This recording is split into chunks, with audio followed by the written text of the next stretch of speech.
Hi, my name is CJ Mackey, and I'm the Continuous Improvement Manager at Cutco Cutlery Corporation. And I've been involved in Dream and Do It for several years now. And I wanted to share a couple different tips over my years of experience with the Dream and Do It 500 on how to construct a solid car that can get you a good opportunity to do well. So the first thing that I'd like to talk about is making sure you consider multiple design options. Sketch things out, put things on paper, look at a lot of different methods and ideas, and then try to choose the best one from there. The second thing is to make sure that you have a very strong frame or chassis on your car to be able to absorb the power from the rubber band.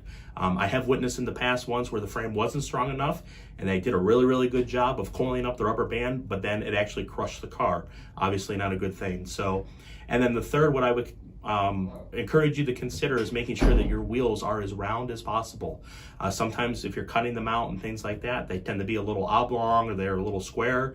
That creates an inappropriate amount of friction that just won't allow your car to perform the best that it can. So hope those were helpful, and best of luck.